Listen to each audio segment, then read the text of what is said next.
అయితే నా నామమందు భయభక్తులు గల వారిని మీకు నీతిశూరుడు ఉదయించదు, అతని రెక్కలు ఆరోగ్యం కలుగు చేయదు కనుక మీరు బయలుదేరి రొమ్మిలు దూడలు గొంతు వేయడంలో గంతులు వేయండి.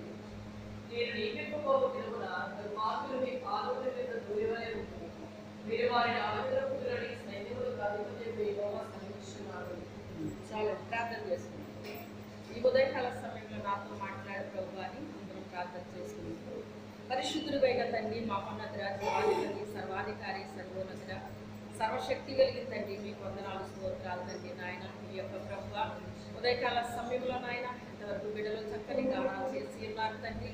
ప్రభు ఈ నామాన్ని బట్టి ప్రభు నాయన అయ్యా వాక్యంలో మీరున్నారు.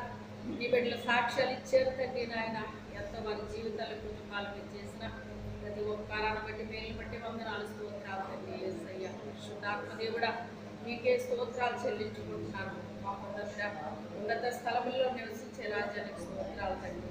ఈ సమయంలో ప్రతి ఒక్క బిడ్డ కూడా ప్రభు ఆశతో నాయన నా ప్రభు నాతో మాట్లాడాలని ఎంతో ఆశతో నీ స్వరాన్ని వినడానికి వచ్చారు ప్రభు. మేమందరం వచ్చాం నాయన. నాతో మాతో అందరితో మీరు మాట్లాడండి నాయన. ఈ వాక్యంలో ఉన్న గూఢమైన సంగతి, రహస్యమైన సంగతులు మీ రాజ్య మర్మాలను తెలియజెప్పుతండి. అయ్యా మీకే స్తోత్రాలు తండ్రి. దీనురాలు మరుగుపరిచి మాట్లాడుతండి. నీ పరిశుద్ధాత్మ కానీ బలముగా జరిగించి సహాయం చేయకండి. నీ వాక్యపు యొక్క శక్తితో, బలముతో, అభిషేకముతో నన్ను నింపు నాయన. దీనురాలు మరుగుపరిచి మాట్లాడుతండి. ఇందులో ఉన్న నా ప్రభు నాయన మాటలు నా ప్రభు అనేక మార్లు మేము విన్నా చదివినా తండ్రి. ఈ రోజు నాయన నూతనమైన శైలిలో నూతనమైన మాటలు మాతో మాట్లాడండి నాయన. మాకు ఏం అవసరమో సమస్త మెరిగిన దేవుడు అవుతండి. మాట్లాడుతండి. ఈ దీనురాలు నాయన నీ శక్తి బలముతో అభిషేకముతో నింపి నాయన నిలబెట్టి సహాయముగా ఇచ్చేయమని యేసు అతి పరిశుద్ధ నామములో అడిగి వేడుకొనుచున్నాము తండ్రి. ఆమేన్. హల్లెలూయా.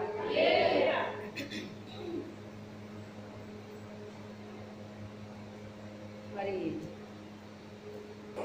ఆదివారం మీకు అందరికీ తెలుసు, 10 నిమిషాలు దాటేటప్పటికి మరి కళ్ళు తిరగడం అనేటువంటిది జరిగింది. ఏది ఏమైనప్పటికైనా ఒక 9 నిమిషాలు మాట్లాడగలిగాను. తర్వాత కూర్చున్నాను. తర్వాత కొంచెం ఏదో తీసి తాగాను. అయ్యో కొంచెం ఆహారమే పెట్టాను బిడ్డలకి. నువ్వు చంటి బిడ్డలకు పెట్టినట్టు పెద్దలు పెడితే మనకి సరిపోదు, నాకు తెలుసు కదా అని ఎలాగైనా ఇంకా కొంచెం సేపు అయినా మాట్లాడాలండి. ఇంకా మరి కొంచెం వాక్యం ఈ బిడ్డలు ఎంతో ఆశతో వస్తారు కదా తండ్రి. ఆయన కాసేపు మాట్లాడే శక్తిని నాయన అనేసి ప్రభువుని అడిగి నిలబడినప్పుడు మళ్ళీ ఇంకొక 20 నిమిషాలు మాట్లాడడానికి దేవుడు సహాయం చేశాడు. హల్లెలూయా. అయితే మరి సోమవారం నుంచి మళ్ళీ దుష్టుడు నా మీద అటాక్ ప్రారంభించాడండి. రోజు రోజు ఒక్కొక్క రకమైన అటాక్ కింద ఉంటుందన్నమాట. నాకే కాదు కానీ నేను గమనిస్తున్నది ఏంటంటే ముఖ్యంగా దేవుని యొక్క బిడ్డలకి, అందరికీ కాదండి, దేవుని యొక్క బిడ్డలకి భక్తిలో జీవించాలనుకోవడానికి పరిశుద్ధులకి, నీతిమంతులకి, యథార్థవంతులకి ఇప్పుడు చాలా పోరాటంగా ఉందండి. మీరు ఎంతవరకు గ్రహిస్తున్నారో నాకు తెలియదు కానీ పోరాటం ఎక్కువైపోయింది అన్నమాట. దుష్టుడు తన యొక్క అనుచరులతో మరి యుద్ధం చేస్తూ ఉన్నాడు. అలాంటి వారి మీద కాడేదో చెప్తున్నాడు అనమాట. అయితే రెండు సార్లు పేల్చాడు అనమాట. తుపాకీతో నన్ను పేల్చినట్టు వచ్చింది నాకు. ఇక పేలిస్తే పేర్లేదన్నమాట అండి. అయితే మనకి ఆశ్చర్యంగా అనిపిస్తుంది అనమాట.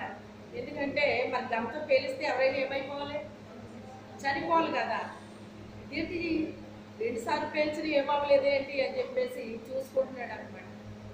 చూసుకుంటే అది పేద దగ్గరగా నీ వల్ల కాదు, నన్ను ఏదో చంపుదామని తిరుగుతున్నావు కానీ అలా చచ్చిపోయేదాన్ని అయితే ఎప్పుడో చచ్చిపోవాలి నేను అని అనుకున్నాను.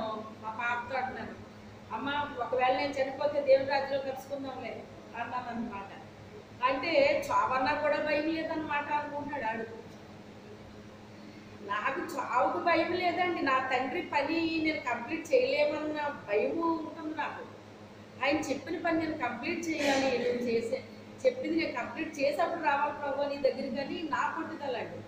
వీడేంటి అంటే మొన్న చెప్పాను శుక్రవారం నాడు, విశ్వాసాన్ని ఆర్పేస్తేనంటే ఒక్కరితోటి అయిపోతుందండి. సేవకుని ఆర్పేస్తే అందులోకి ముఖ్యంగా ఎవరి ద్వారా అనేక ఆత్మలు రాబోతున్నాయో వాళ్ళని ఆర్పేస్తే అంటండి వేల కొలది లక్షల కొలది ఆత్మలు ఆరిపోయినట్లు లెక్క అంటండి. అందుకని మాలాంటి వాళ్ళ మీద అది పగిలిపోయిపోయింది. అసలు రోజు రోజుకి ఒకటి జరుగుతుందంటే మీరు ఆలోచించండి. ఇది నిజంగా నా శక్తి కాదు, నా బలం కాదు, కానీ ఆయన నిలబెట్టి అలా నిలబెడుతున్నాడు. ఏ రోజు ఆ రోజు ఆ శక్తిని ఇస్తూ, ఆ ఆరోగ్యాన్ని ఇస్తూ. ఇందాక రాజ్యలక్ష్మి వచ్చేటప్పటికి ఎలా ఉన్నానమ్మా, ఇప్పుడు ఎలా ఉన్నాను? ఆ కొద్ది నిమిషాల్లోనే దేవుడు తన శక్తితో నింపుతూ ఉన్నాడు అనమాట అండి.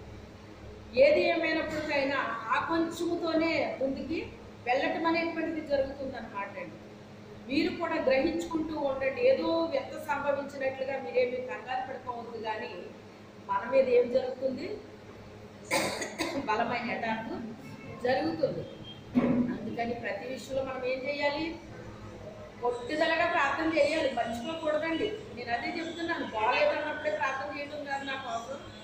బాగున్నా కూడా మీరు ప్రార్థన చేయాలి. ఎవరిది స్విచ్ ఆపండి. బాగున్నా కూడా నా కోసం ఏం చేయాలి? మీరు ప్రార్థన చేస్తూ ఉండాలండి. ఆపకండి ప్రార్థన ఇప్పుడు కూడా. ఎందుకంటే ఇంకా దేవుడు తన శక్తితో ఏం చేస్తున్నాడో, దుష్టుడు ఎంతగా నా మీద అటాక్ చేస్తున్నాడో అంతగా దేవుడు నాకు సహాయము చేస్తూ ఉన్నాడు అనమాట అండి. అసలు నేను లేచి వచ్చి వాక్యం చెప్పగలనా అనే అంత పరిస్థితిలో వెళ్ళిపోయాను ఉదయాన్ని. ఎలా చెప్పాలి, ఏం చేయాలి, బల్లారాధన ఇదంతా సిద్ధపరచాలి, అసలు ఏమీ అర్థం కాలేదన్నమాట నాకు. అసలు నాకు పడుకోవాలనిపించేస్తుందండి. నా బాడీ అంత వీక్ అయిపోయినట్టు అయిపోయింది అనమాట. కానీ అంగీకరిస్తేనంట మన బాడీలో ఉన్న నెర్వస్ అన్నిని, అవును నీకు నీరసం వచ్చేసి నువ్వు పడుకో అంటారు ఏంటండి. నాడీ మండలానికి ఆకర్షేస్తుందంట అది. ఏం కాదు, నీరసం వచ్చినా సరే నేను వెళ్ళాలి అని మనం అనుకుంటేనంట, మళ్ళీని ఇంకా నీరసం రాలేదంటే మీరందరూ బాగా ఉండాలని చెప్పుద్దంట. ఇది ఎంత బాగుందో చూడండి. అందుకని మనం ఎప్పుడు కూడా దానికి మనం ఓటైకూడదటండి. నాకు నీరసం ఉందని నోటితో చెప్పినా కానీ హృదయంలో మాత్రం విశ్వాసం వచ్చకూడదంట. అయితే ఈ దేవుడు నా పట్ల ఈ వారంలో చేసిన ఈ గొప్ప కార్యాలు అనమాట. అంటే ఆదివారం నుంచి స్టార్ట్ అయ్యింది. అసలైంది అయితే డిసెంబర్లో స్టార్ట్ అయింది ఇది నాకు. అప్పటి నుంచి ఏదో రూపంలో ఒకరోజు అది ఏ తారీఖు అన్నది జ్ఞాపకం లేదు, కానీ వామిటింగ్స్, విరేచనాలు రెండు అసలు అవ్వకూడదటండి. విచిత్రం ఏంటంటే ఆ మోషన్స్ అయిన తర్వాత ఆ గొంతులోంచి తేలికి వస్తుంది అన్నమాట నాకు. అది కూడా ఎలా వస్తుందంటే వేరుశనగ గుళ్ళు ఉప్మా చేయించుకున్నాను అనమాట ఆ రోజు. అందులో వేరుశనగ గుళ్ళు వేరితే అది తేలికి వస్తుంది నాకు. ఎందుకు వస్తుందో తెలియట్లేదు. ప్రేర్ చేసుకుని సిలువు చేసుకున్నానండి గొంతు మీద. ఈ అయిపోయినాయి భయంకరమైన 4 పెద్ద వామిటింగ్స్ అయిపోయింది అనమాట. మొత్తం కట్లు ఏమీ లేకుండా పోయింది. అప్పుడు ఎంత బాగా అయిపోయానంటే నేను ప్రశాంతంగా అయిపోయాను అనమాట అండి. అసలు ఏమవ్వాలి, హాస్పిటల్కి వెళ్ళాలి, సెలైన్ పెట్టించుకోవాలి, ఇవన్నీ కదా నేను చెయ్యాలి. కానీ దేవుడు ఏం చేశాడు? నేను చెప్పాను మీకు, ఒక అదృశ్యమైన శక్తి నన్ను కాపాడుతున్నట్టు నాకు తెలుస్తుందని చెప్తున్నాను. అసలు ప్రశాంతంగా అయిపోయిందండి నాకైతే. అలాగే అనుక్షణం కూడా దేవుడు ఏం చేస్తున్నాడు? నాకు చాలా సహాయం చేస్తున్నాడండి. అంతా ఎంత కదన్నమాట. అయితే మీ జీవితాల్లో కూడా మరి ఎంత అటాక్ ఉండొచ్చు ఉండకపోవచ్చు నేను చెప్పలేను, కానీ అటాక్ అయితే జరుగుతూ ఉంది.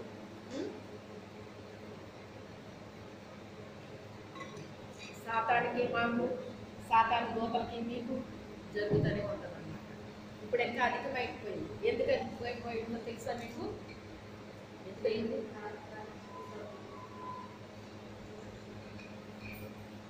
దేవుని రాకడ సమీపమైపోయిందండి. దేవుని రాకడ చాలా సమీపమైపోయిందని, వాడుకున్న సమయం కొద్దిగా ఉందని వాడు ఏం చేస్తున్నాడంటే మన మీద బలంగా చేస్తున్నాడు అనమాట అండి. అయితే ఈరోజు కొన్ని విషయాలు మనం విందాం. అయితే నా నామమందు భయభక్తులు కలవారకు మీకు నీతి సూర్యుడు ఉదయించును. దేవుడి యందు భయభక్తులు కలిగిన వారికంట నీతి సూర్యుడు ఉదయిస్తాడటండి. ఎక్కడ ఉదయిస్తాడు? ఒక ఆయన ఎవరో పాట రాశారండి, ఎవరు రాశారో గుర్తులేదు కానీ నాకు, స్టీవెన్స్ అంటారు అనుకుంటా. ఉదయించినావా దేవా నా హృదయ సీమలో, ఉదయించినావా దేవా నా హృదయ సీమలో, వెలిగించి దివ్య జ్యోతి నా చీకటిలో. ఆయన ఏం చేశాడట? మన హృదయంలో నీతి సూర్యుడిగా ఏం చేశాడటండి? ఉదయించాడటండి. ఉదయించినప్పుడు ఆ హృదయంలోకి చీకటి ప్రవేశించిందంట. ఆ చీకటి ప్రవేశించి ఏం చేసిందంటే జ్యోతిని ఆర్పేసిందంటండి. జ్యోతిని వెలుగుతున్న మన దీపాన్ని ఏం చేస్తాడో దుష్టుడు? ఆర్పేస్తాడు అనమాట. ఆర్పేస్తే ఇంకా చీకటి తప్ప ఏముంటుంది? ఏముండదు. కానీ ఆయన ఏం చేస్తాడట? దావీదంటాడు, నా దీపమును వెలిగించువాడము నీవే. పలుమార్లు నా దీపాన్ని దుష్టుడు ఆర్పేయాలని చూశాడు, కానీ నా దీపాన్ని నువ్వేం చేస్తున్నావు? వెలిగిస్తున్నావు, వెలిగిస్తున్నావు, వెలిగిస్తున్నావు. మన జీవితంలో కూడా ఇంతేనండి. మేము 94లో వచ్చినప్పుడు జ్వరం వచ్చింది అనమాట. నాకు మలేరియా జ్వరం వచ్చింది. జ్వరం వచ్చి మంచం పట్టేసి నెల రోజులు కిందకి నేను దిగలేకపోయాను అనమాట అండి. అప్పుడు బాత్రూమ్ బయట ఉండేది అక్కడ మాకు. ఆ బయటికి నేను గోడలు పట్టుకుని నడుచుకుంటూ వెళ్ళాను అనమాట. వీళ్ళు నడుస్తుంటే అటు ఇటు నడుస్తుంటే వీళ్ళు ఎలా నడుస్తున్నారు? నేను నడవగలనా? నేను మళ్ళీ మంచం మీద నుంచి లేవగలనా? నేను నడవగలనా అని అసలు అదో రకంగా అయిపోయింది అన్నమాట అండి. నాకు అప్పటికి అసలు అంత జ్వరాలు ఎప్పుడు నాకు రాలేదండి. నెల రోజులు అసలు అలాగా మంచం మీద పడుకోబెట్టేశాడు దుష్టుడు. అప్పుడు ప్రభు నా దగ్గరికి వచ్చినప్పుడు దుష్టుడు పారిపోయేవాడండి. మరలా ప్రభు అలా వెళ్ళేసరికి మళ్ళీ ఇలా వచ్చేసేవాడు. వచ్చేసి ఒక గాజు సీసా ఉంటుంది కదా, బాటిల్, పెద్ద బాటిల్, దాని అడుగు భాగాన్ని తీసేస్తే ఇలా ఉంటుందండి. ఇలా గుచ్చేస్తే మనకి గుచ్చుకుపోతాం కదా, ఆ రకంగా అలాంటి బాటిల్ పట్టుకుని నా మీదకి వచ్చేవాడు అనమాట. అప్పుడు నేనేమో వెంటనే పిలిచేదాన్ని. పిలిస్తే ప్రభు వచ్చేసేవారు. అప్పుడు వాడిని తరిమేశారన్నమాట అండి. అప్పుడు నాకు వచ్చిన దర్శనం ఏంటో తెలుసా? ఒక గడప మీద ఒక దివిటి వెలుగుతుందండి. అంటే ఇది నా పరిస్థితి అనమాట. అప్పుడు ఆ దీపం వెలుగుతుంటే ఎవరో వచ్చి ఆ దీపాన్ని ఆర్పేశారు. దీపాన్ని ఆర్పేస్తే అదేంటి, దీపాన్ని ఎందుకు ఆరిపో అని ప్రభు అడుగుతున్నారన్నమాట. స్వరం వినపడుతుందా? ఎందుకు ఆరిపావు అనేసరికి కన్ను రెప్పపాట్లో వెలిగించేశారు దాన్ని. ఎవరు వెలిగించారో నాకు తెలియదు. అంటే ప్రభువే వెలిగించారు. కానీ మనం ఇప్పుడు బైబిల్ ప్రకారంగా చూసుకుంటే ఏమనుకోవాలి మనం? ఆయనే వెలిగించాలి.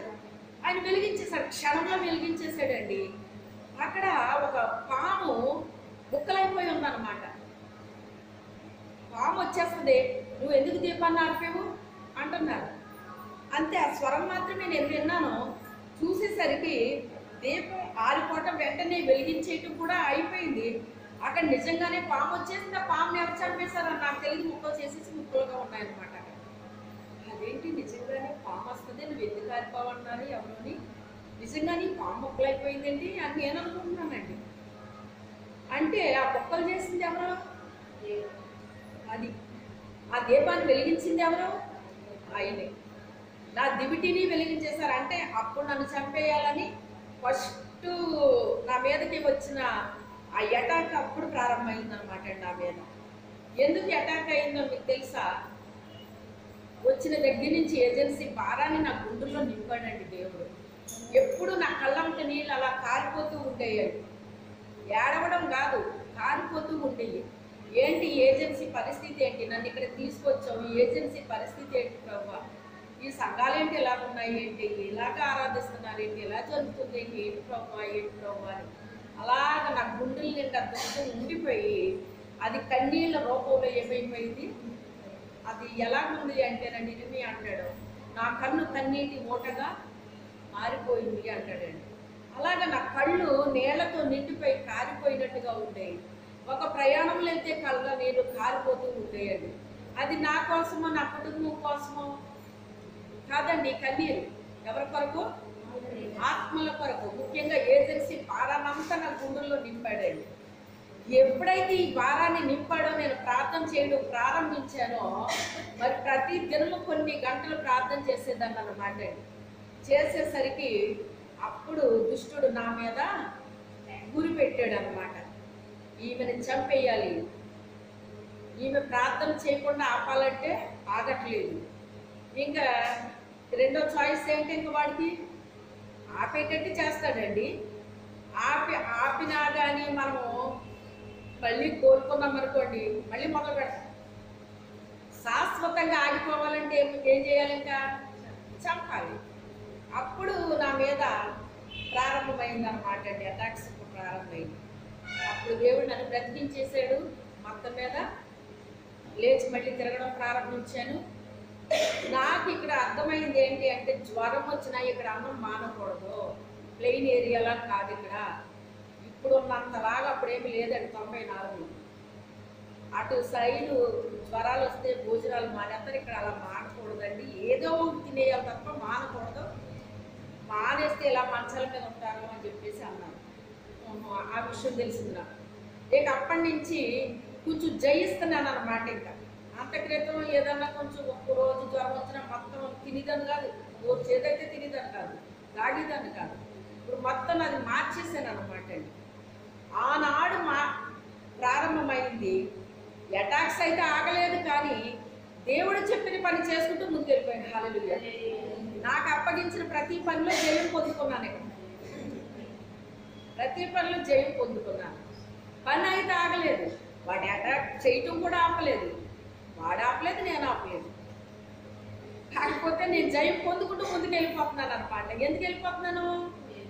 దేవుణ్ణి చూసుకుంటూ నేను వెళ్ళిపోతున్నాను.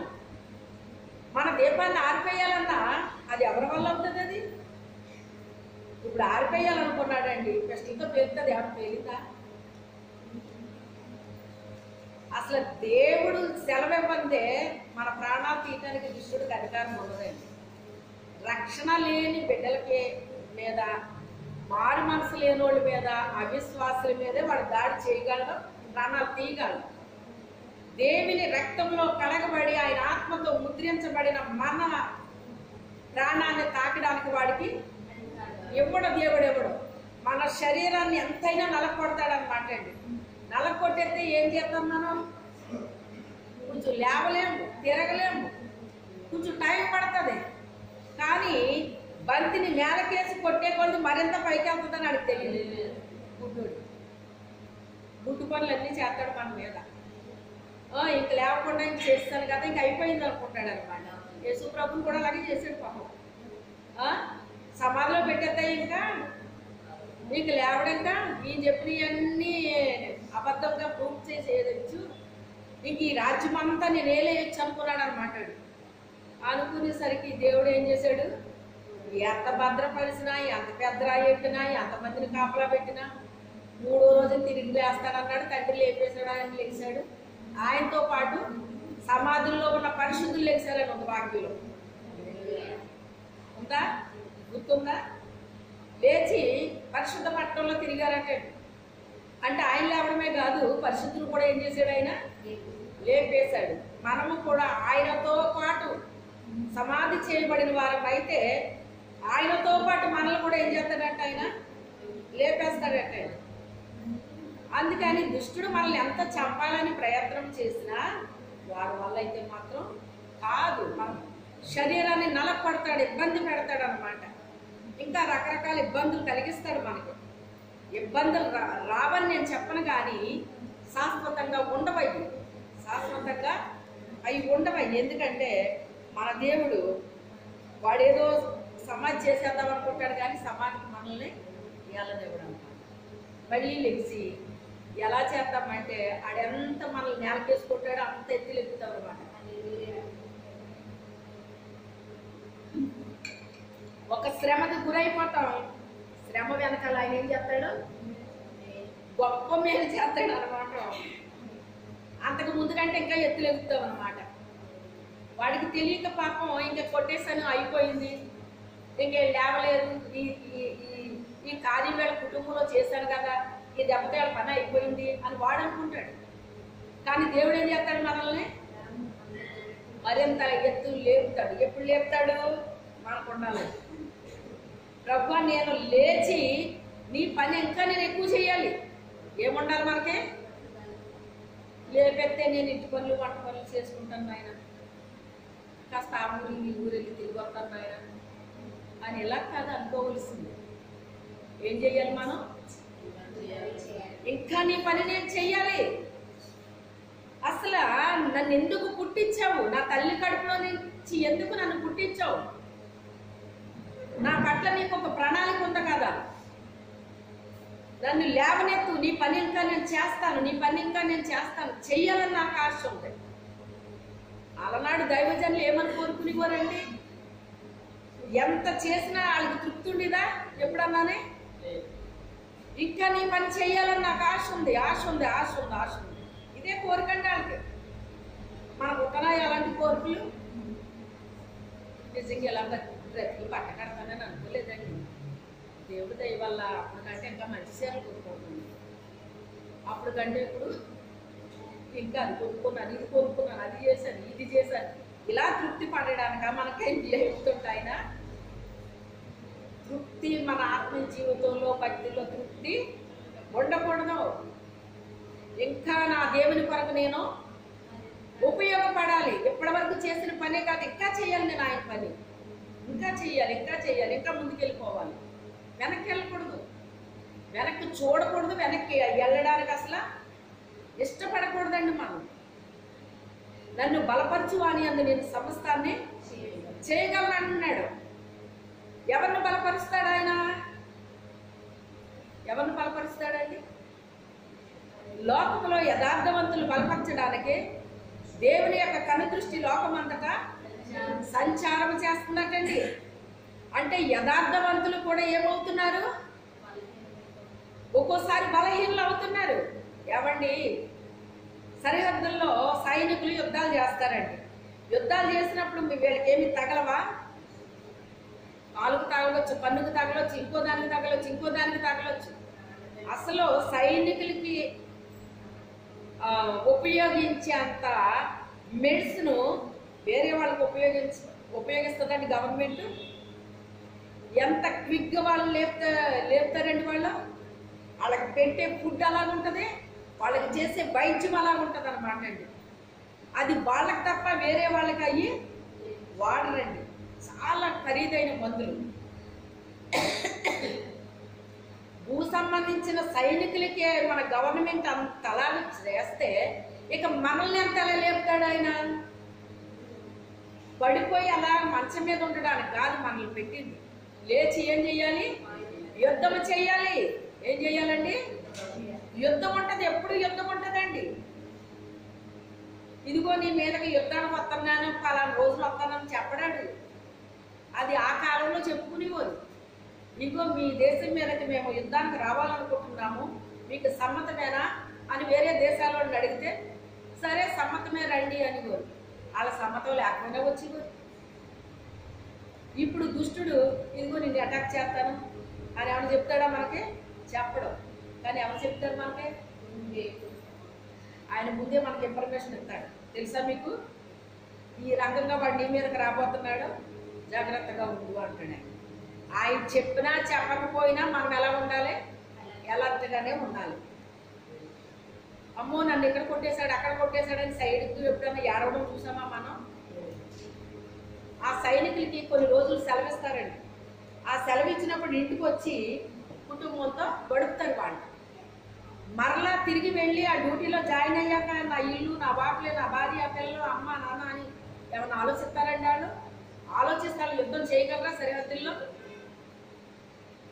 మర్చిపోవాలి కదంతా. ఇంకా ఎప్పుడైతే వెళ్ళి డ్యూటీలో జాయిన్ అయ్యాడో ఇంకప్పుడే మొత్తం అంతా మర్చిపోవాలన్నమాట. దేశము కోసం ప్రాణాలను ఏం చేయాలి? అతను పణముగా పెట్టడానికి రెడీగా ఉండాలన్నమాట అండి. అవతల సైన్యం ఎంత వీళ్ళ మీదకి రావడానికి వాళ్ళు వస్తున్నారో అంతగా వీళ్ళు యుద్ధం చేయడానికి ఒక రకమైన రోషం వీళ్ళు వచ్చేస్తుంది. నా దేశం మీదకి వీళ్ళు రావడానికి అసలు వీళ్ళు ఎంతటి వాళ్ళు సున్నతి లేని ఫిలిస్తీయుడు ఎంతటి వాడు. అసలు నా దేశ బిడ్డలందరినీ బానిసలుగా చేసుకుని వాడుకోవడానికి అసలు ఈ సున్నతి లేని వాడు ఎంతటి వాడని ఎంత పౌరుషం వచ్చింది దావీదుకి. అతను ఆయన పెద్దోడా, యుద్ధాలు చేశాడా? ఎందుకు వచ్చింది ఆ పౌరుషం? నిజముగా మనం దేవుని బిడ్డలమైతే మనకు వస్తుంది పౌరుషం. ఆయన రక్తంలో కడగబడి ఆయన ఆత్మతో నడిపించబడితే ఆయన ఇచ్చిన అభిషేకంతో మనం నింపబడినప్పుడు మనకేమొస్తుంది? రోషం వస్తుందండి. నేను ఆయన బిడ్డనే, నేను ఎందుకు తగ్గాలి? నా ప్రభు కొరకు, నా దేశం కొరకు నేనేం చేయాలి? ఆ యుద్ధంలో నేను ఉండాలి, ఆ సైనికుల్లో నేను ఉండాలి. మీరందరూ సైనికులే. ఈ మందిరంలో ఒక్కొక్కరు మీరు ఒక్కొక్క సైనికుల్లాగా పనిచేయాలండి. మీరు మనమేం పిరికోళ్ళు మేం కాదు, బలహీనలు మేమే కాదు. కానీ కొన్ని పరిస్థితుల వల్ల ఎవరైనా కొంచెం బలహీన పడవచ్చు. వాక్యం చెప్తుంది, నేను చెప్పడం కాదు. యథార్థవంతులు బలపరచడానికంటే యథార్థవంతులు కూడా బలహీన పడతారనే కదా దాని అర్థం. ఏలియా అంత బలమైన వ్యక్తి బలహీన పడలేదా? పడినప్పుడు ఏం చేశాడు? తన దూతతో ఆహారం పంపి అతను ఏం చేశాడు? బలపరిచాడు. ఏ రీతిగా ఎవరిని బలపరచాలో అలా బలపరుస్తాడు అనమాట. భోజనం పెట్టే మనల్ని అందరినీ బలపరుస్తాడని ఎప్పుడు అనుకోకండి. ఏది మనకు అవసరమో, శరీర భోజనం అవసరం అయితే శరీర భోజనం పెడతాడు మనకి. ఆత్మ భోజనం అవసరం అయితే ఆత్మ భోజనం పెట్టేస్తాడు. ఏది మనకి కావాలో అవసరమో అది పెట్టి మనల్ని ఏం చేస్తాడు? ఆయన బలపరిచేస్తాడు. ఎందుకు బలపరుస్తున్నాడు? ఇంకా మనం ముందుకు వెళ్ళాలి, వెనక్కి వెళ్ళడానికి కాదు, వెను చూపు చూడడానికి కాదు, ఇంకా మనం ముందుకు అడిగేసేయాలండి. మనం ముందుకు వెళ్ళే కొలది సాతానుడు భయపడతాడు. తెలుసా మీకు? ముందుకు వెళ్ళే కొలది ఏమవుతాడు? వాడు గంభీరంగా ఏదో డామ్ డకార అంటాడట. కానీ ఎందుకని? భయపడుతుంటేనే అంటాడు అనమాట. భయపడుతుంటేనే అంటాడు. ఒక మాట ఎప్పుడు మీరు గుర్తుపెట్టుకోవాలి, లోకంలో ఉన్నవాడు కంటే నాలో ఉన్నవాడు. అది పట్టుకోవాలి మీరు, ఆ వాగ్దానాన్నే. అసలు మీలో ఉన్నాడా లేదా? ఆయన ఉన్నాడు అనుకున్నప్పుడు మీరు ఏం చేయాలి? లోకంలో ఉన్నవాడు కంటే నాలో ఉన్న నీవు గొప్పవాడివి, గొప్ప దేవుడు నాలో ఉన్నావు, నాతో ఉన్నావు అనే ఒక ధైర్యంతో మనం ఏం చేయాలంటే ముందుకే వెళ్ళాలి. నీ అడుగులు ముందుకే పడాలి తప్ప వెనక్కి పడకూడదు. నాగటి మీద చెయ్యి పెట్టి వెనుక్కు తిరుగువాడు నాకు పాత్రుడు కాడంటున్నాడు ఆయన. మీరు ఇక్కడికి వచ్చి వాక్యమే చెప్పనవసరం లేదు. మీకు ఏ పని అప్పగించాడో దేవుడు ఆ పని మందిరంలో మీరు చెయ్యాలి. ఒకవేళ నాకే ఉపయోగపడాల్సి వస్తే నాకు ఉపయోగపడాలి. మీరు ఏ పని మీకు ఇక్కడ చెప్తున్నాడో ఆ పని మీరు చేస్తూ ఉండాలన్నమాట. నా కొరకు ముఖ్యంగా ఎక్కువ మీరు చేయాల్సింది ఏంటి? ప్రార్థన అనేటువంటిది ఎప్పుడు మానకూడదు. తండ్రి, నీ బిడ్డ నీ కొరకు ముందుకు వెళ్తున్నారో ఆవిడ ఇంకా మీరు బలపరచండి, ధైర్యపరచండి. నీ శక్తితో నింపుకుని ఆయన నీ బలమును ధైర్యపరచేయి తండ్రి. అనేక ఆత్మలు నీ కొరకు ఆ బిడ్డ సంపాదించడానికి మరి ఎంతో పోరాడుతున్నారు కదా తండ్రి. ఆ బిడ్డకు శక్తిని తండ్రి, ఆరోగ్యాన్ని తండ్రి అని మీరు ఎప్పుడు అనుదినము నా కొరకు ఏం చేయాలి? దూపం వేస్తూ ఉండాలి. మానకూడదు. మీరు అసలు మీ అనుదిన ప్రార్థనలో మానకూడదు. స్పెషల్గా నా కొరకు మీరు కొన్ని నిమిషాలన్నా చెయ్యాలన్నమాట. కనీసం ఒక్కొక్కరు రోజుకు ఒక అరగంట చేయండి నా కోసం. దేవుడు ఎలా లేవనెత్తుతాడో చూడలేదు. ఆ ప్రార్థన బలం అనేటువంటిది అది ఏమైనా చిన్న విషయం అనుకుంటున్నారా మీరు? అన్నిటికంటే బలం ప్రార్థన అండి. అన్నిటికంటే బలమైనది ప్రార్థన. అందులోనూ సంఘ ప్రార్థన ఇంకా బలంగా ఉంటుంది. దైవజనులు ప్రార్థన బలంగా ఉంటుంది. దైవజనులు ప్రార్థన ఉండాలి, సంఘ ప్రార్థన ఉండాలి, వ్యక్తిగత ప్రార్థన ఉండాలి. మీ వ్యక్తిగత ప్రార్థన మీకు ఉండాలి, నాకు ఉండేది నాకు ఉండాలి. సంఘముతో కలిసి చేసేది సంఘముతో కలిసి చేయాలండి. అప్పుడే మనం దేవుని చేత ఏమవుతాము? బలపరచబడతాము. యెహోవా యందు భయభక్తులు కలిగిన వారికంట ఏం ఉదయిస్తుందంట? నీతి సూర్యుడైన యేసయ్య హృదయంలో ఆయన ఉదయిస్తాడంటున్నాడు. చీకటిలో ఏంటి?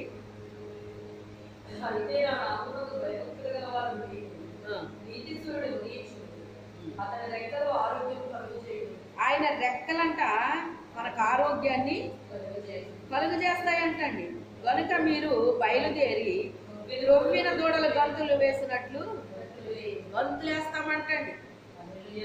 రొవ్విన దూడ ఎలా ఏం చేస్తుందంట? అది నిలబడదంటండి. అది ఏం చేయదు, మరి ఏం చేస్తుంది? గొంతులు వేస్తుంది అనమాట. చిన్ని పిల్లలు కామ్గా నిలబడతాం. మీరు ఎక్కడైనా చూసారా?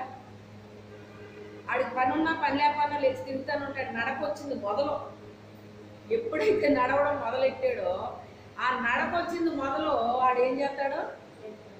పని ఉన్నా లేకపోయినా ఏదో పని చేసిన వాడి కంటే ఎక్కువ ఏం చేస్తూ ఉంటాడు? వాకింగ్ చేస్తూ ఉంటాడండి. ఎంత వాకింగ్ అంటే కాళ్ళు నొప్పులు వచ్చి అంత వాకింగ్ చేస్తాడు అనమాట. అదే బాబు కూర్చున్నామంటే కాళ్ళు నొప్పులు వస్తున్నాయి అంటాడు. ఏం పని చేసామని కాళ్ళు నొప్పులు వస్తున్నాయి? ఏ పని చేయలేదు, వాకింగ్ చేశాడు. ఏం చేశాడు? వాకింగ్ చేశాడు. ఆడికి చెప్పకుండా చేస్తున్నాడు వాకింగ్. మనకు చెప్పినా చేస్తలేదు. అవునా? రొవ్విన దూడ పిల్లలు ఎదిగే కొద్ది ఎలా గొంతులేస్తారు? గొంతులేస్తారా? అయినా కాస్త నిలబడు బాబు, నిలబడు. గొంతులేస్తున్నా పడిపోతున్నావు, గొంతులేస్తున్నా పడిపోతున్నావు. మళ్ళీ అంటే నీ దగ్గర పరిగొట్టుకొచ్చి మళ్ళీ నీకు అయ్యన్నీ చెయ్యాలి. కాస్త నడు, నేల మీద నడు అంటే కొంతమంది పిల్లలు అసలు నడవరండి. మంచాలు ఎక్కి కిందకి దూకి అయ్యి ఎక్కి ఇయ్యి ఎక్కి సోఫాలు ఎక్కి దూకడాలు.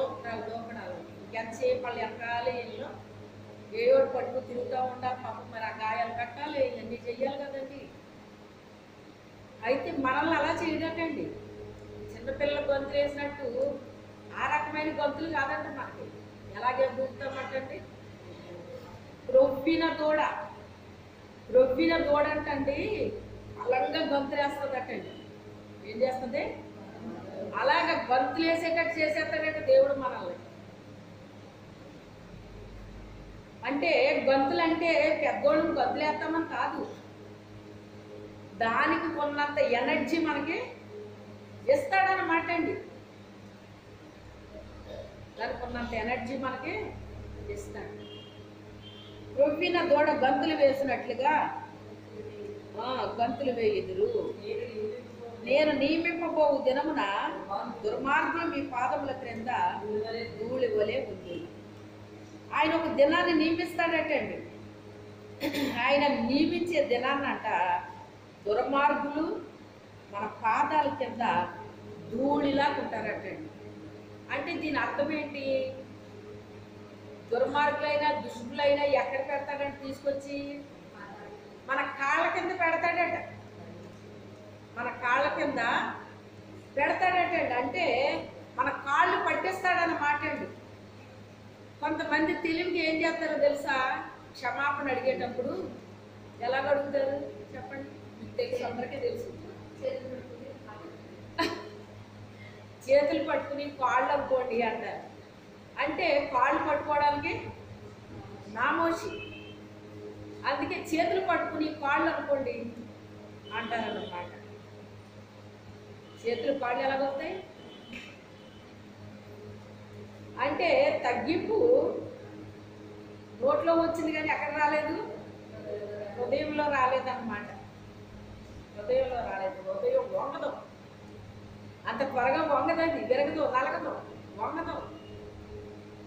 అది విరిగి నలిగిన హృదయం అయితే ఆయనకి ఇష్టమైన బలిగా మారిపోతుంది. ఆయనకి ఇష్టమైన బలిగా మారిపోతుంది. వాళ్ళు వచ్చి మన కాళ్ళ దగ్గర ఉండాలని కోరుకోవడం కాదు, కానీ ఎవరు చేస్తానంటారా పని? ఆయనే చేస్తాడండి. ఆయనే చేస్తాడు. మీరు వారిని అనగదొక్కుదురని సైన్యములకు అధిపతి యొక్క యెహోవా సెలవిచ్చుచున్నాడు. వాళ్ళు ఏం చేస్తామంట? మనము అడగద్రొక్కడం అంటే ఏంటండి? అడగద్రొక్కడం అంటే ఏంటి? వాళ్ళు ఏం చేస్తున్నారని అక్కడ అర్థం. సముద్రపు పొంగును శిష్యుల మీదకి లేచిందా లేదా? పొంగు లేచిందా? ఆ ముంచేయాలనుకుందా? ఆ నామని ముంచేయాలనుకుందా లేదా? అలల చేత అది కప్పబడిను అని లేదా? ప్రభువా ప్రభువా మేము నశించిపోతున్నాం, నీకు చింత లేదా అని అడుగుతున్నారు వాళ్ళు. ఆయనకి చింత ఎందుకు లేదు? వాళ్ళ విశ్వాసం ఎంత ఉందో పరీక్షిస్తాడు ఆయన. నీకు నాకు ఎంత విశ్వాసం ఉందో కూడా పరీక్షలు పెడతాడు ఆయన. ఆ పరీక్షల్లో 100కు 100 వచ్చి వాళ్ళు ఎక్కువ మంది ఉంటారా? 100కే 50 వచ్చిన వాళ్ళు ఎక్కువ ఉంటారా? 100కే 30, 35 వచ్చిన వాళ్ళు ఎక్కువ మంది ఉంటారా? చెప్పండి. 100కి 35 వస్తే పాస్ మార్క్, అంతేనా? 35 వస్తే పాస్ మార్క్ అంటే బొటాబొటీగా పాస్ అయ్యారంటండి. తర్వాత కాస్త 50 వచ్చిందంటే ఇంకో 15 పెరిగిందన్నమాట. 100కి 100 వచ్చినాయి అంటే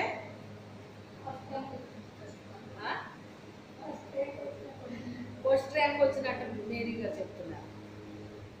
మరి మనకు వస్తుందా ర్యాంకు? ఎంత బాగా చెప్తున్నారంటే మరి నిజంగా నిజాన్ని నిర్భయంగా చెప్తున్నారు. మన మన విశ్వాసం కూడా అలాగే పరీక్షిస్తాడండి దేవుడు. అంటే బోర్డర్లోకి వచ్చామా, కాస్త ఏమన్నా పెరిగామా, లేకపోతే 100% వచ్చామా? ఏదొచ్చామా? ఏదొచ్చాము? 100కి 100 వచ్చాము అంటే వాళ్ళని ఏమంటారో తెలుసా? విశ్వాస వీరులు. ఏమంటారు? విశ్వాస వీరులు. విశ్వాసములో వీరులు అటండి.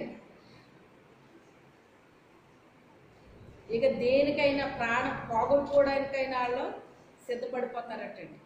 అది వీరులంటే. ప్రాణము పోయినా ఏం పర్వాలేదు కానీ నా ప్రభు కొరకు నేను ఉపయోగపడాలి అన్నట్లు వాళ్ళ ముందుకు వెళ్ళిపోతారట, కానీ వెనక్కి ఏ శాంతి ఎవరన్నా వచ్చారా? మరి ఎందుకు చూస్తున్నారు?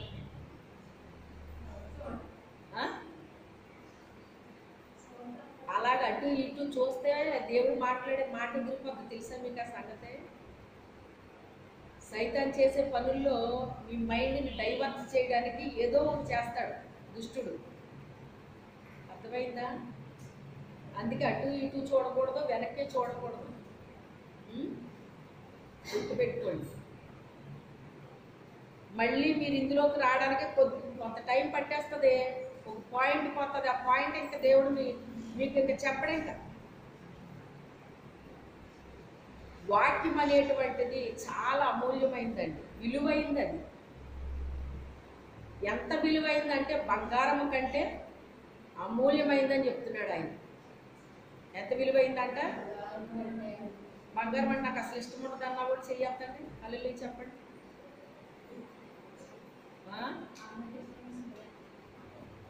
మరి దానికంటే అమూల్యమైంది మరి ఇది.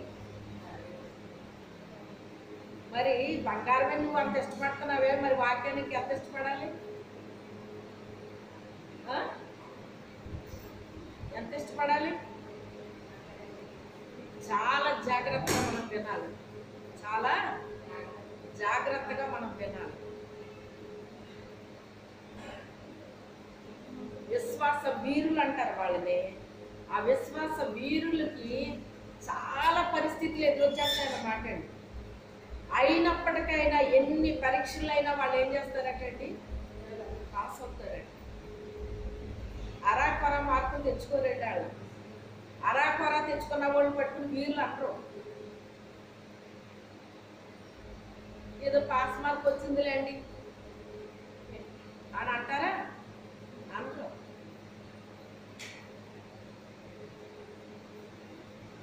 ఎగ్జామ్ రాసి వచ్చిన తర్వాత ఎలా రాశారని అడిగితే మా పాప వాళ్ళు ఇద్దరు బాగా రాశారను ఇలాగేదో చెప్పేవారండి. మా అబ్బాయి ఎప్పుడూ ఒకటే మాట, ఏదో రాశారు లేకపోతే, కానీ ఫస్ట్ క్లాసే వచ్చింది ఆ అబ్బాయి. ఆ అబ్బాయికైనా వీళ్ళకైనా వచ్చింది, కానీ ఏదో రాశారులే అని మాత్రమే అని కూడా అన్నమాట. అంటే అంటే కొంతమంది చెప్పినా చెప్పకపోయినా మంచిగా రాయడానికి సిద్ధపడతారన్నమాట. మనం కూడా 100 తెచ్చుకోవాలి, 100కి 100 రావాలన్న పట్టుదల మనలో ఉంటే మన మీద దుష్టుడు ఎన్ని ప్రయోగాలు చేసినా లేకపోతే ఎన్ని పరీక్షలకు మనం గురైనా, అసలు యోగుకు పరీక్షలు ఎందుకు వచ్చినాయో తెలుసా మీకు? దేవుడు పరీక్షించాలనుకోలేదండి. అతను జీవించిన జీవితానికి దేవుడు ముగ్ధుడైపోయాడంటే ఎందుకనే. అయ్యి బాబోయ్, అసలు భూమి మీద ఇలాంటి ఎవరిని చూడలేదు, ఎంత భక్తి చేస్తున్నాడు ఈడని దేవుడు మురిసిపోతున్నాడటండి, ఆనందించేస్తున్నాడంట ఆయన. మీటింగ్ జరుగుతుంటే ఆ మీటింగ్లోకి వీడు ఎంటర్ అయ్యాడట. ఏమన్నా దేవుడు ఏమన్నా పిలిచాడా అండి మీటింగ్కి? పిలవకపోయినా వెళ్ళిపోతాడటండి, పిలవకపోయినా వెళ్ళిపోతాడట. పిలవని పేరెంట్ అంటారు, అదేనమాట.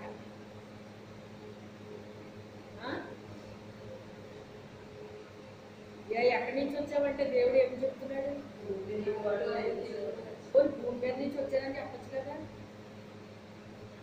భూమి మీద నుంచి వచ్చాడని తెలియదా దేవుడికి?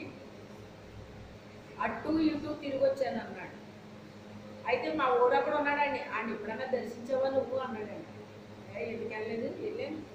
ఆ చుట్టూ కట్ చేసేసావు కదా, మరి కట్ చేసిన మూలాగా అక్కడ దేవుడు దేవుడు దేవుడు అంటున్నాడు. అది ఎప్పుడు చూసినాను. ఆ కట్ తీయి, నేను లోపలికి వెళ్ళాక దేవుడు లేడు దేవుడు లేడు. కట్ చేసిన మూలంగా ఏం చేస్తున్నాడు? భజన చేస్తున్నాడు. నీకు భజన ఉండదు ఇంకా అన్నాడండి. అంటే దేవుడు ఏం చేశాడు? ఇప్పుడు రెచ్చగొట్టాడు అనమాట అండి. సైతాన్ ఏం చేస్తాడో తెలుసా? మనల్ని చూసి సంతోషిస్తే దేవుడు సైతాన్ రెచ్చగొట్టేస్తాడటండి. దేవుడికి కూడా మనకులాగే భావోద్రేకాలు ఆయనకి ఉంటాయి. తెలుసా మీకు ఆ సంగతి? ప్రేమ వస్తుంది, కోపం వస్తుంది, అన్నీ వస్తాయండి. క్షమిస్తాడు, అన్నీ ఉంటాయి ఆయనకి కూడా. ఆయన అన్నీ మనకే ఉంటాయండి.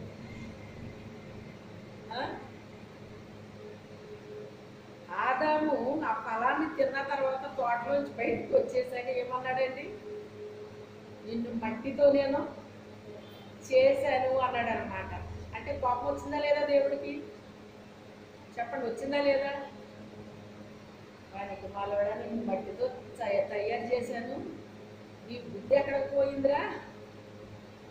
నీ బుద్ధి ఎక్కడికే పోలేదు, మట్టితో నిర్మాణం చేశాను, అందుకే ఇలాగా తగలడింది అన్నట్టుగా ఆ భావన ఆయనకి ఇంకా అలా వచ్చేసింది అనమాట అండి. వచ్చింది కానీ మళ్ళీ మన కోసం చేయాల్సినంత త్యాగం చేసాడా లేదా? మళ్ళీని కోప్పడతారు తల్లిదండ్రులు. ఏం చేస్తారు? బిడ్డల మీద కోప్పడతారు. కోప్పడి వాళ్ళని అలా వదిలేస్తారండి? గాలికి వదిలేస్తారా? కోప్పడతారు, గద్దిస్తారు, కడ్డేస్తారు, బుద్ధి చెప్తారు, అవసరమైతే 4 ఒడ్డేస్తారు. అలానే గాలికి వదిలేరాలని మళ్ళీ వాళ్ళకి చేయాల్సినవన్నీ రా తిను, మళ్ళీ తినకుండా ఉండలేవు కదా నువ్వు, ఆకలికి అసలు ఉండలేవు కదా, రా వండేసాను తినలేదు అని మళ్ళీ ఫస్ట్ ఆడికే పెడతారు. ఎందుకని వాడు ఆకలికే ఉండలేడు. మన సంగతి అంతే. మన మీద కోపం పడతాడు, గద్దేస్తాడు, కందేస్తాడు, కానీ బుద్ధి చెప్తాడు, భోజనం పెడతాడు కడుపునండి. సండే 40 మినిట్స్ వచ్చిందా వాక్యం? 20 నిమిషాలు కూడా రాలేదు, తక్కువైంది, 1-2. కానీ అది ఎప్పుడు ఫుల్ఫిల్ చేశాడు? శుక్రవారం నాడు 1:45 వచ్చింది కాదా? అవునా? అంతే, 1:45 వచ్చింది. అసలు ఇంతసేపు అది నేను ఆపుదామంటే ఆపలేకపోతున్నానండి. ఆ ఫ్లోట్ అలా వచ్చేస్తుంది. నేను కావాలని చెప్పేది కాదు, అసలు నేను ఆపాలంటే నేను ఆపలేకపోతున్నాను. అది ఎందుకు ఆపలేకపోతున్నాను తెలియట్లేదు. నా కాళ్ళు నొప్పులు వచ్చేస్తున్నాయి. ఆ స్తంభాల్లో తయారైనవి అండి దిగేటప్పటికి. అయినా అలా నిలబెట్టేశాడు దేవుడు. అది ఇది ఏం చేశాడు? ఇప్పుడు సరి చేసి సమానం అయిపోయింది అన్నమాట. అలాగా మనల్ని ఒక్కొక్కసారి కొంచెం ఫుడ్ తక్కువ చేసినా మళ్ళీ ఏం చేస్తాడు? తిను, కడుపు నిండా తిను, మళ్ళీ ఒక మొత్తం ఎంత అయితే ఉండలేవు కదా నువ్వు తిను. ఎందుకంటే మరి ఆడు కుదుగా కూర్చుంటాడా? మళ్ళీ గొంతులు వేయాలంటే శక్తి కావాలి కదా. అలాగే దేవుడు కూడా మనల్ని ఇలాగే పసుపు పెట్టడానికి ఇష్టపడతాడు. ఫుడ్ పెడతాడు, మనకి అన్నీ పెడతాడు, అన్నీ చేస్తాడు. కానీ మనకెన్ని చేసినా మనలో ఏంటంటే మర్చిపోతాం. దేవుడు ఎంత గొప్ప మేలు చేశాడో, ఎంత గొప్ప మేలు చేశాడో నా జీవితంలో నేను చెప్తామన్నమాట. కానీ అవన్నీ ఎలా మర్చిపోతాం? ఎలా మర్చిపోతామో చెప్పనా నేను. ప్రాణాపాయ స్థితిలోంచి రక్షిస్తాడండి. రక్షించినప్పుడు మనం ఎంత గట్టి తీర్మానం చేయాలి? మనం చెప్పండి. ఒకవేళ చనిపోయిన మనిషి ఎవరితో పెళ్లి జరుగుతుంది, బంధువులు, ఆ మనిషి అటెండ్ అవుతారు అక్కడికి? ఎందుకు అటెండ్ అవ్వరు? సమాధిలోంచి మనిషి అవుతారా? రారు కదా. ప్రభు నాకు చెప్పే విషయం నేను చెప్తున్నాను. కొందరు ఈ రకంగా ఉంటారో అని ఆయన నాకు చెప్పిన విషయం చెప్తున్నాను అన్నమాట. అసలు ప్రాణాన్ని డాక్టర్ రక్షించగలరా చెప్పండి? మీరు నమ్ముకున్న దేవుడు మిమ్మల్ని రక్షించాడండి బాబు. నిజంగా ఏ దేవుడు మీరు నమ్ముకున్నారో కానీ మీ దేవుడే మిమ్మల్ని నేనే చేశానని అంటాడండి ఆ డాక్టర్. ఏ డాక్టర్ అంటండి? మీరు నమ్ముకున్న దేవుడే కాపాడాడమ్మా, రక్షించాడమ్మా అని చెప్తాడు ఆయన. ఆయన మీద పెట్టుకోడు. ఎందుకంటే వాళ్ళు కూడా దేవునికి ఏం చేస్తున్నారు? మేము చేయగలిగిన వైద్యం చేస్తాం కానీ వాళ్ళ ప్రాణాలు మేము పోయలేమన్న విషయం వాళ్ళు ఒప్పుకుంటున్నారా? ఒక డాక్టర్ ఒప్పుకుంటున్నాడు కానీ మనం ఏం చేస్తున్నామంటేనంట, ఒక పెళ్ళి వచ్చిందనుకోండి, ఆదివారం